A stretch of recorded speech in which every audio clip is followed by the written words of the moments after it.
request of better television, Hopper Production presents Austintown TV number 30, the year-end edition. Thank God for that one.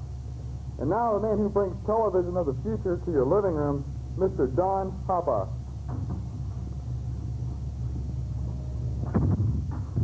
Hello, everybody, and welcome to Austintown TV number 30. And Austintown TV number 30 is now in session. Okay, I hope everybody enjoyed my last show, Austintown TV number 29, the best of, where you got to see the best of all of the bloopers that were there all year. And speaking of bloopers, this show, we're going to be naming the guest of the season. That's right, the guest of the season. That's the person who made the most bloopers and the most funniest bloopers all year long, just this year only. So it means if you were out there and you kept track of all the bloopers, you count them all up, see if you can figure out who the winner is. But the winner won't be announced till about the end of the show. But anyway, I'd like to thank my announcer, Jim Beckett, who this will be the last time announcing my show. Aww. Jim's a senior, and he'll be leaving us. And I'd also like to thank Jeff Willis. He did some of my announcing last year, and he didn't do anything this year, did he? Did he, Jeff? No? No. Okay, but he did last year. I got one of them when he did do it, and I'd like to thank them for that. And also, they were my studio directors and production managers here for the show, most of the tapings, because we did them during this class time. But they're going to be graduating, moving off to bigger and better things. Jeff's probably going to be selling insurance to homeless people. I don't know what he'll be doing.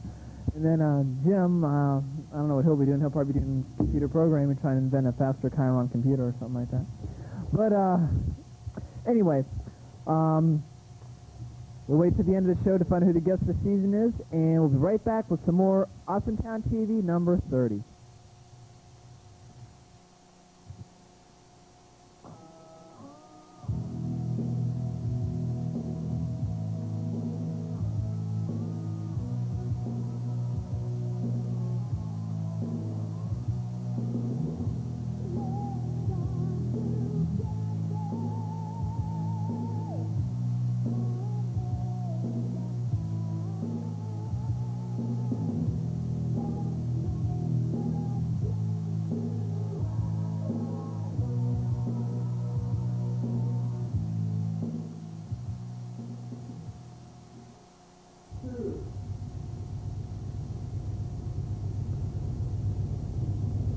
Welcome back to Austintown TV number 30. Today we have a special treat in studio. We have some of the students that are in the TWC, and that stands for Teen 2 Care, and they are Carla Oles, Jessica Jenkins, and Carlene Jones. And how are you girls doing today? Good. Good? Okay, you can loosen up. This is casual interview. And, well, we'll start off. Carla, tell us a little bit about yourself. Well, okay, so what grade are you in? I'm in 9th grade and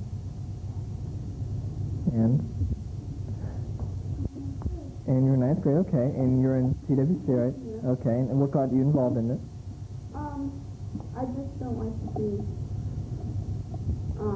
teenagers drink and drive and ruin their life just to drink. Just to drink? Yeah. And Jessica? Well, I'm a freshman at 6th, and the reason why I got into TWC is because my friends were in there, and I learned a lot, and things like, when I just don't know why people have to drink to have fun when you can just do other things. And Carlene? I'm a freshman, and I got in it because of my friends, and I just don't think that people should drink and everything.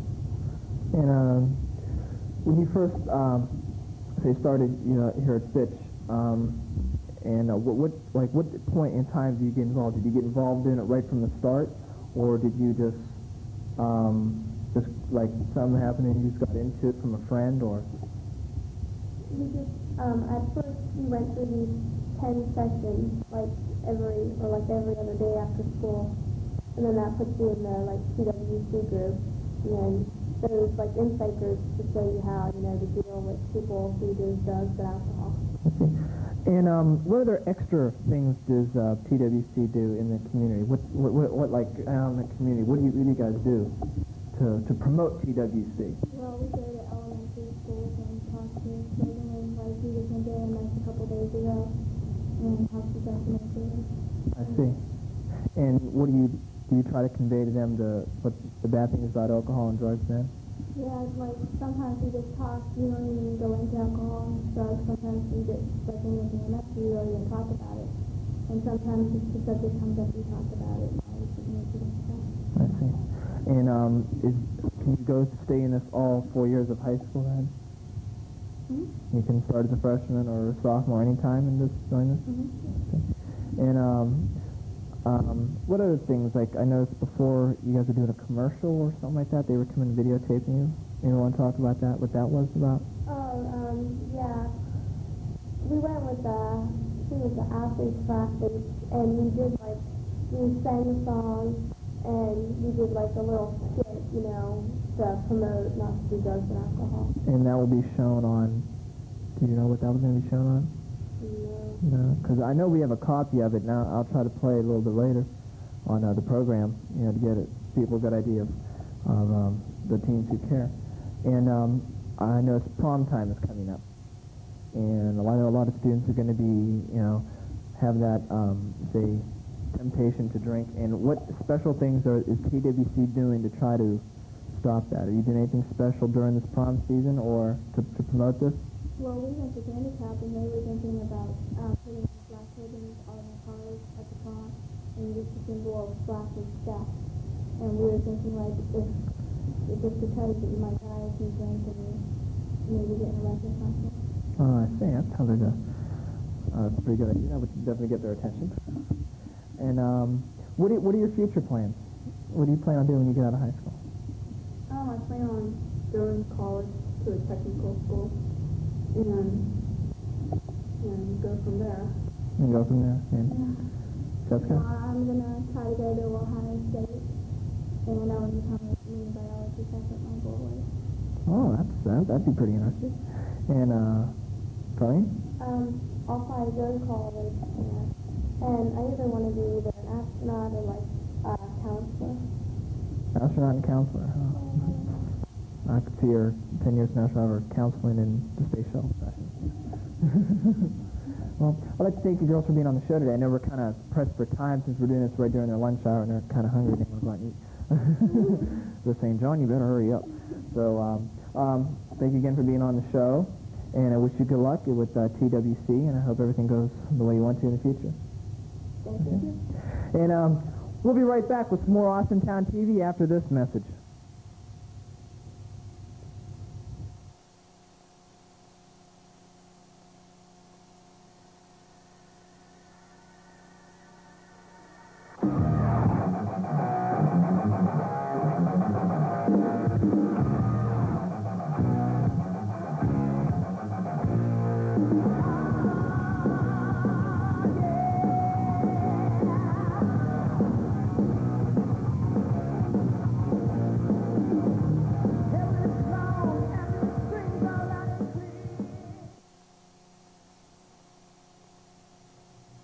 And we're back to Austintown TV number 30, and in the studio today, again, we have some members of the concert choir, and they are Nikki Thompson, Beth Nickel, and Mark Walden.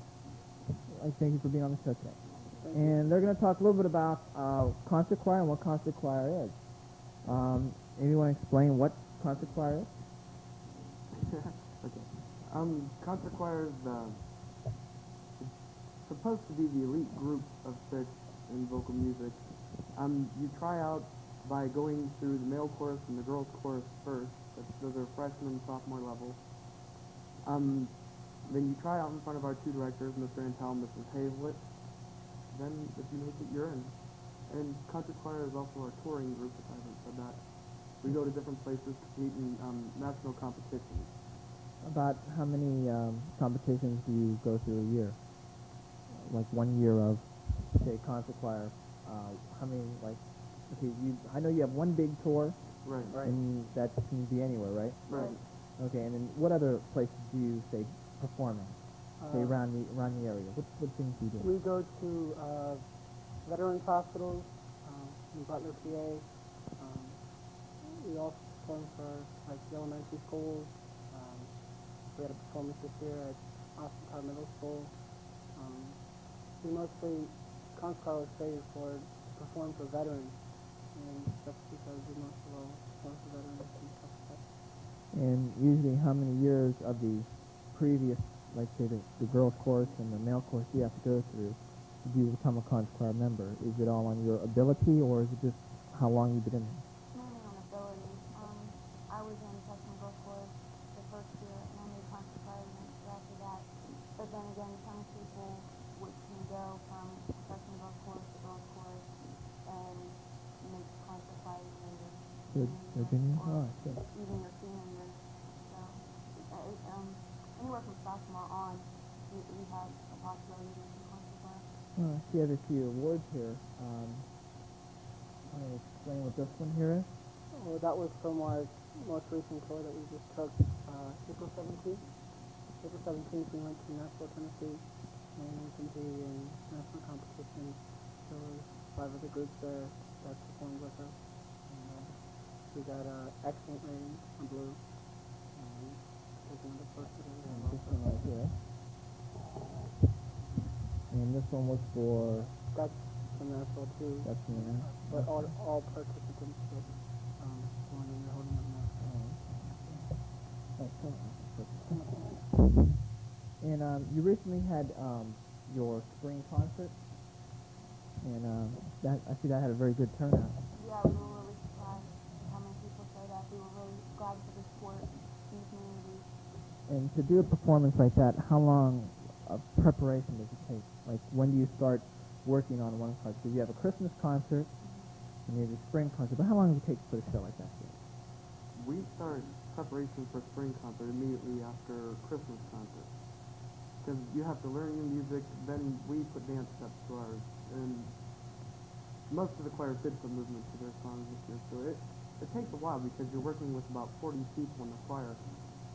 So in order to get them all moving at the same time and singing at the same time, it takes a lot of work. And the other two choruses, they are also involved in your spring concerts and Right. choir concerts? The whole vocal music department, well, not the whole one, the whole, is involved with our spring concert. Right. Oh, I see.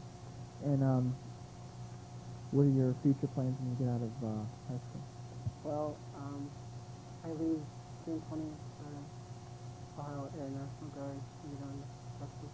I'll be there for 5 months, and then when I come back, I can attend Washington. Oh. I leave the Ohio Air National Guard on June 24th, and I'll be down there for 7 months. So I'll be down there a little bit longer than usual. And then I'm going to come back and do the rest of it. What? I leave June 20th to go to Ohio Air National Guard. I see everybody is going to be going to the same place. Right, we go to basic training in Texas, Lackland Air Force Base. Then after I get back, I plan on going to YSU as a music major. Right. Me and Mark are on like the buddy system, and we're together. So you're going to try to come back to the area then and go to YSU then. Okay. What other things does concert choir have planned for the end of the year? I know that, well, this tape will be shown in June, so I know usually they're at the graduation ceremony. Right, we'll be singing at the graduation ceremony. We just recently began talking about what songs we're going to use for that. So we'll probably be singing 3 songs for the graduation. How many seniors in the concert choir? I think there's 17. 17. And that's and then that's just like in concert choir. And then we have a couple of vocal Like 7 or 8 from other different choirs that are singing. We're also doing a senior dinner. Concert choir member, all concert choir senior members, we're having a senior dinner. Are most of the members in concert choir seniors, or is it usually mixed? It's between basically a sophomores sophomore and and junior class this Basically. year. this year. juniors? So a lot more of them are.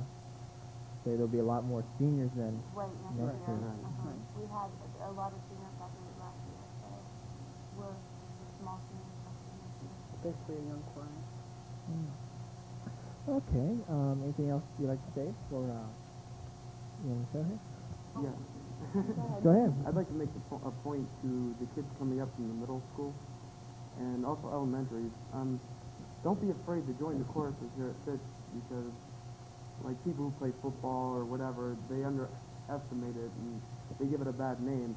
Choir is one of the most fun things you could do in high school. You get a lot of experience out of it, going to the hospitals, and it's just a feeling you can't get going through anything else. So don't be afraid to join up for a choir field trip. As in majority of the sports you play for one season, like for spring or for fall. When you're in the choir, you're in the choir for the whole year, and you get to know a lot of people, become really good friends with a majority of the people in the choir. So. And on behalf of the senior class and the senior concert choir, we'd like to thank Mr. Mantel and Mrs. Hazlett for all their support and everything they do for us. We really appreciate it. Well said. Yeah, so thank you again for being on the show, and I hope to see you come back next year. Talk about how things are going, and wish you luck in your future plans. And well, since you're seniors, wish you good luck in graduating too. Thank you. We'll be right back with some more Austintown TV after this message.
And welcome back to Austintown TV number 30. And for our last guest today, we have our speech team head coach and television course instructor and production manager and all the above, Mr. Ken Carano. How you doing, Ken? Hi, John. Thank you for inviting me to your last show. You saved the best for the last, huh? That's right. Okay. I brought you on the show today to talk a little bit about how the year has been going as for the speech team and in our television studio. So let's talk about the speech. How have things been going this year? Well, I'll tell you what. We talked before about the fact that this was supposed to be a rebuilding year. And as it turned out, it's probably the third best season in the history of Fitch High School. We won 7 out of the 12 tournaments that we went to. Our students received well over 120-some awards. We qualified quite a few students in the state tournament. We had 9 of them who were in the final round, which is really something. As a matter of fact, for the first time, we had a state title in speech for teams. And we came in third in the state, and we came in third by a matter of 5 points. If a couple of the kids would have gone one more round, we would have won the state. So as it turns out, it was a phenomenal year. And it's not over yet because next month, the day of graduation, we'll be leaving to go to Golden, Colorado. There's 4 young people who qualify for the national tournament, and 2 of them are graduating, so we have to wait for that. We should have been in Colorado on I believe it's the 11th, that's the graduation day, but we have to wait for them to graduate and run up to Cleveland and get on a plane and get to Colorado. And who were the national qualifiers? The national qualifiers in extemporaneous speaking, Ann Moliterno, who had a phenomenal year, just an absolutely phenomenal year, and she is a senior. I'm going to, pound for pound, the slight little girl who is the most powerful female extempore in the state of Ohio. The second one, I'm proud to say, is my daughter, Patty. Patty qualified in dramatic interp, and she's had 4 phenomenal years. I wish I could take credit for it, but the fact of the matter is I am not her individual coach. Mr. Joseph Curry is, and he's really done a fantastic job with Patty, and Patty will be competing in Colorado. One of our juniors, a young man, Tyler Kazin, is in Lincoln Douglas debating, and he was #1 in the Northern Ohio district, and he is gearing up now for competition in Colorado. And just about a month ago, Jennifer Schaefer, who really is an outstanding, she came in second in the state Lincoln Douglas debating, but she qualified for the national tournament in Student Congress. She's going to be the senator from Northern Ohio, and she's ready to go to try to take over as parliamentarian and everything else. And with them, because of the national rules, I'm going to go this year, and Miss Julie Bova, who's an English teacher here at Fitch High School and an assistant speech coach, a phenomenal person. She'll be coming up as a judge and a chaperone, and Bill Zorn, who's the debate coach, will be going. How many seniors are going to be leaving the team this year? That's funny because we were just counting them. It's really sad, but this is the smallest amount of seniors we've had in years. Last year we graduated 17. This year we're graduating about, I believe there's 9 or 10.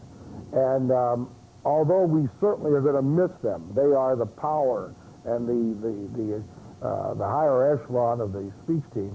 We have some good kids coming up.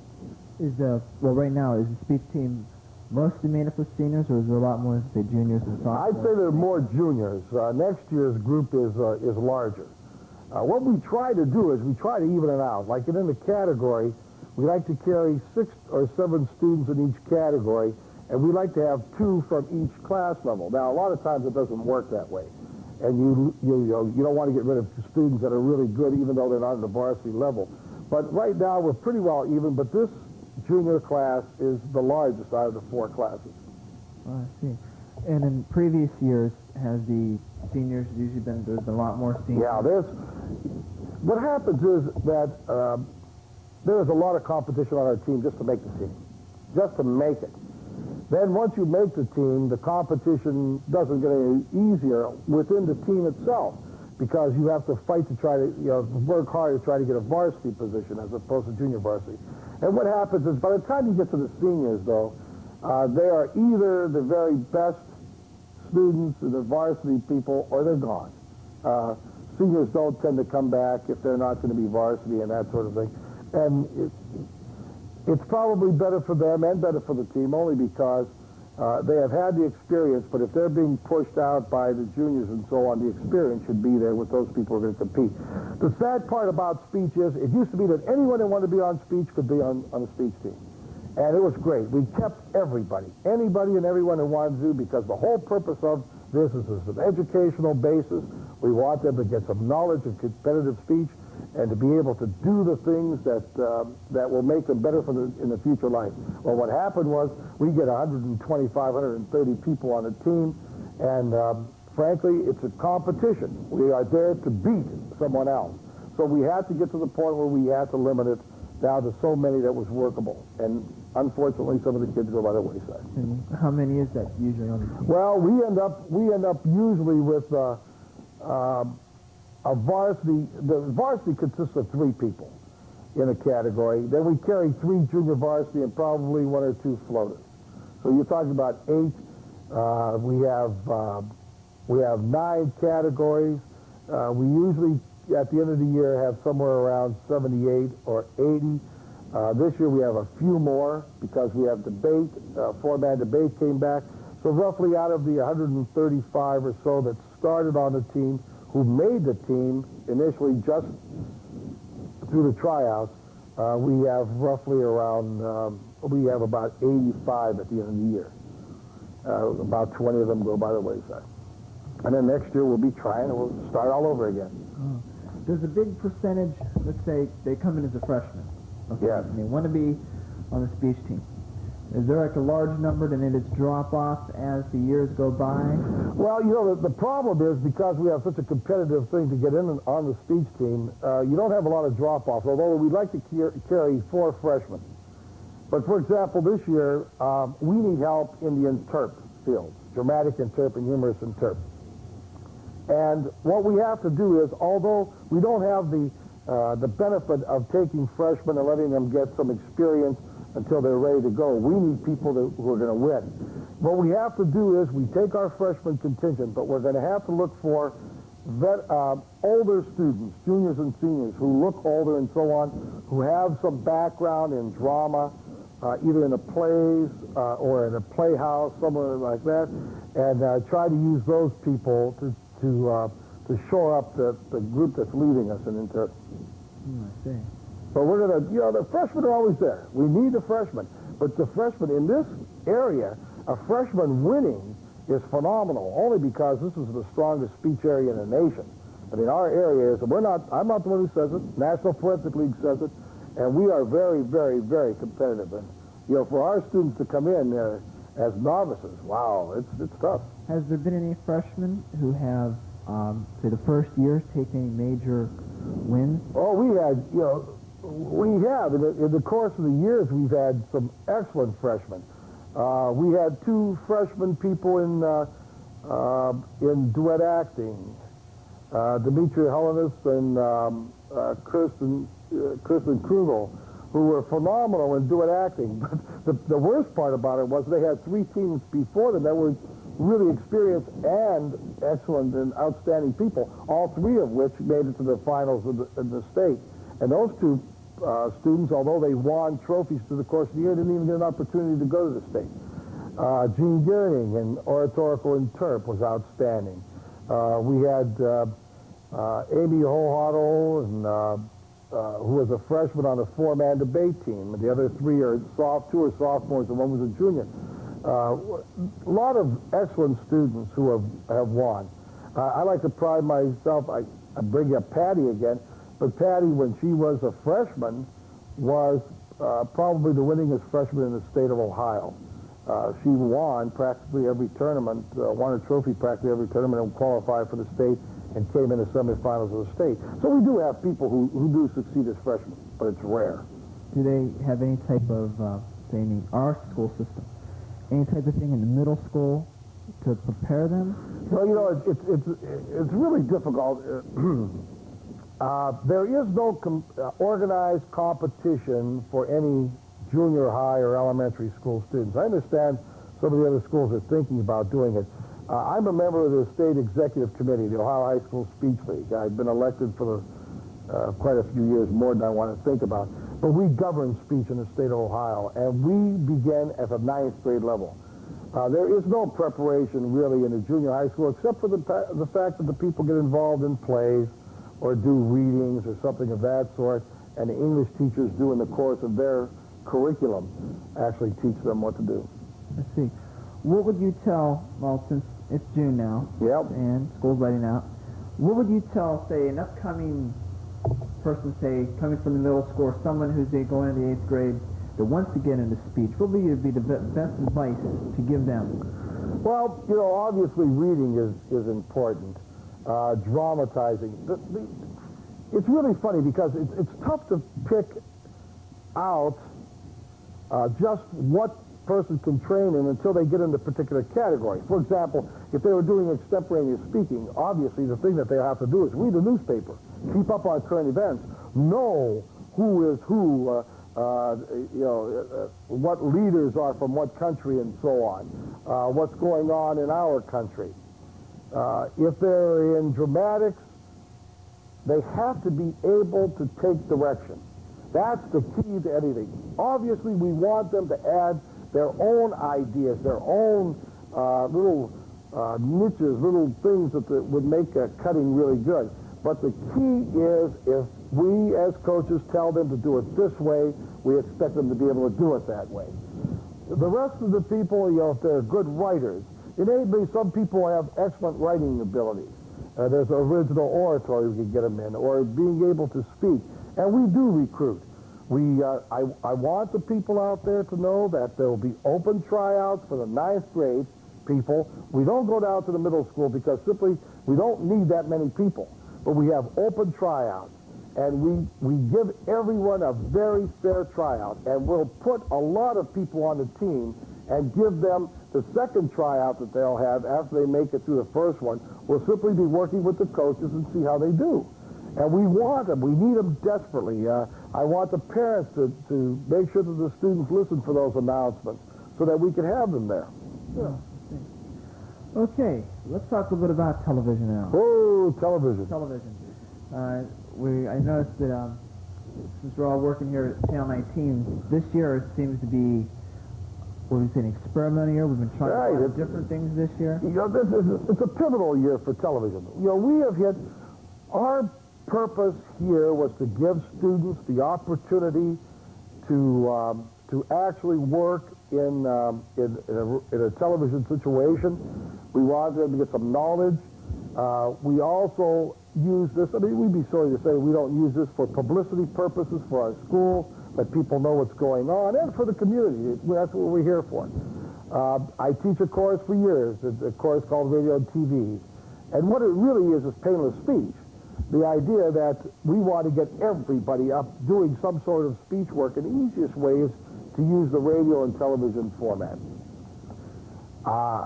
We're having some real tight meetings here. And the reason for it is, where do we go with this television? It started off as a cute little thing and so on. It has blossomed to a huge proportion. We're going to have the prom. Now that show, that prom on Saturday night, is this going to be on before the prom? It'll be on After the prom. After the prom. Okay. So the prom is already gone. The prom is already gone. But those people, there'll be more people watching the prom, which is live programming, than all three of the networks in Austintown. People watching that will double all those three combined, simply because it's a public service. But we're hitting a point now where we're really seriously going to have to look at what we want. It is a hassle to get people out constantly to try to do the technical work, to try to get announcers, try to do new programming. We don't have the funds, as any small organization like this have, to improve some of the things that we want to do. The other thing is, all the equipment we've been using, you above all know this, all the equipment we've been using for all these years is starting to break down on us. It's starting to wear down. It's the equipment that we have used since the beginning. Very good, Ian. You were one of the first ones here. And I'm still here. And a lot of the equipment is still here, too. And it's getting older, too. We're trying to see who's going to last the longest, me or the equipment. The equipment, right. We get some funds from different locations, and I think we're going to have a show here sometimes to lay things out. We have to thank the Board of Education, although this is not supposed to be simply a Board of Education process, but it is part of an educational system. We pride ourselves on the fact that the students can use the facilities for all the classes. It's not just for speech, it's not for radio, TV. We've been taping skits from each of the foreign languages. We do a number of so many other things involved here. But we have hit a plateau now where we have to decide just what we want. We get calls all the time. I'm sure the people stop you because they see you on the air. They stop me. How come our quality is so bad? How come I don't get to see it? Well, we tried so many things. We retape the shows that go on directly from our tapes that we have, and then we retape it and put it on again at night to try to get people who missed it. Well, what happens is the equipment is such that sometimes it works very nicely, and sometimes it's simply a lot of static. If they're looking at this, a lot of the abuse shouldn't be directed at us. The problem a lot of times with people not getting a good reception is simply that they're in an area that they don't have a booster. The signal gets lost. They're at the end of the line. They're in the line, or something has happened in their particular line. But when it leaves here, although we don't have a super powerful modulator type of thing, when it leaves here, the signal is always very nice. But like in my home is close to here, my reception is pretty good. But there are some shows that are not, and keeping in mind that these are student productions, and the students produce them. The students are the ones who are behind the cameras and so on. And a lot of times things go haywire. But because they played them, because there's people out there want to see their sons and daughters on the TV, we put it on, no matter what. But we're hitting a plateau. We're starting a new thing. We've been working on course curriculum. This year we're going to start with some of the writers. We're going to start with some announcers. Before it was all the technical stuff. And the technical stuff will still be there, but it'll be a different format. And I think it was either last year or the season before, I'd asked you, where do you think Channel 19 is going to go in the future? Now this year, where do you think in the future? I'll tell you, John. I'll tell you, we're having problems. I'm not speaking out of school when I talk about we're having problems. The problem is that we really have to sit down and decide it. We're going to have some fundraising things. I think a lot of people in Austintown like the channel. I'm sure, we have our critics, like anyone else has. There are some people that actually think it's ridiculous that we have a studio here. Well, I tell them point blank, as an educator for 20 years, this is one of the most phenomenal things we've ever had in education. Practical application of what the communication skills that we're trying to teach students, the technical aspects, the things that governs their lives. What governs their lives more than television? And the idea of learning something like this. But we're going to have to decide just where we're going to go with this. We're going to go. Everyone has financial problems. Our school student certainly has financial problems. Nobody wants to pay, taxes. I mean, I'm a taxpayer too. No one innately wants to pay things. We have an economic problem here in our valley. People are having a tough time making ends meet and so on. And I think a lot of them think that this television is some sort of frill. So they're not really involved in this. We have to talk to the trustees. The trustees get so much money for every subscriber on our line. Initially, some of that money was supposed to come here.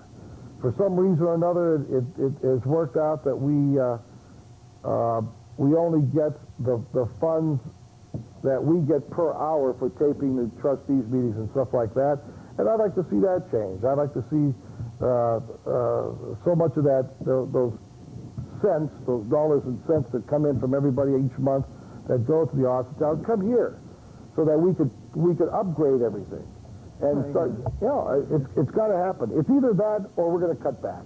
We're going to have to cut back to what it was before, and I think that's sad because we're really rolling here. Oh yeah, we're at the point now where we're capable of doing things now that he wasn't capable of doing years ago. Like we had the Falcon Fair. We did our second live broadcast other than the prom. I mean, we've been doing prom live for what, 3-4 years now? Right. And that was the only other live broadcast we had done. And now we're doing remote 2-camera switchings now. Oh yeah, we want to tape the auditorium, tape the the stadium, and the gymnasium to try to start doing some of these things live. Okay, the high school rules in sports say we can't do it live, but I mean at least we could do the tapings without having to go running back and forth. We want to train the students in the other schools. That's the big thing. We want students in the other schools, the elementary and the junior high schools, to learn how to use the equipment so they can do more tapings themselves. We want to stop sending kids out. We want each of them to be doing it themselves. We want parents out there, the parents out there who are involved in soccer, all these other little things that go on in the summertime, even those involved with the schools. We want to train them as announcers, train them as technical people, to make this a community, an absolute community project. People tell us, you're supposed to be a community thing. Why do you have anything but the school? What is more the center of the community than the school? Also, people can bring in things from outside. Outside, that's right. Because it is, it's not, right now we're the only ones making tapes for the channel. Right. If somebody has a tape, that they tape something that is, obviously it has to be of importance.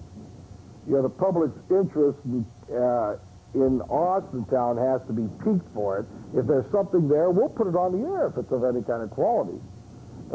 We won't put anything on that obviously is political one way or the other, or something that is not proper, But there's nothing that says that if you have a gripe about the community, you can't come in here and talk about it by no stretch of the imagination.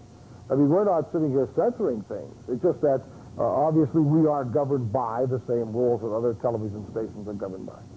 But I mean, if somebody wants to complain about something and be for it, as long as we give both sides, we're ready. Okay. Well, we're just about out of time here. Do you actually know why that you're on the show today?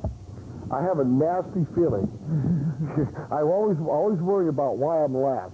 No, I don't. Well, the fact is that you happen to won this year's Guest of the Season award. Oh, okay. Guest of the season. Guest of the season. That means you had made the most bloopers this year than anybody. You know, John, I'll tell you what, you've been keeping my bloopers for years. I tell you what, we do have a good time here, and every time we do a taping and something goes haywire, I know John's pulling it out, and unfortunately we can't put a lot of the bloopers on the air. Some of them we can't. So we can't put on the air. But the thing is, I'll tell you what, it's an entertaining thing to watch anyway. Yes. And here is your prize. Oh, I thank you very much. I can open it now? You can open it up right now. Is it going to explode, John? No, it won't explode. John, you've been known to do things like that. So I think last year Patty won the Guest of the Season, and then the year before that it was Lynn Zagatti who won. Zagatti, you're right. Before that it was Mark Duras. This is very, very nice. On it says Guest of the Season, 1989. It's a keychain, and I will use it proudly. Thank you, John. You're very welcome. And I'd like to thank you for giving us all those bloopers and those mistakes and all those things that made you. I'll keep it up, John. Listen, I'll keep it up for you. Next year, you say you can win your second year award too for next year, because we're going to have Austintown TV next year. It'll be a muzzle. Yeah. Well, I'd like to thank you for being on the show, and I know I'll be working with you all through the summer and then again next year. We'll be here, John. Yes, we'll be here. We're always here. And we'll be right back after this message with the end of the show.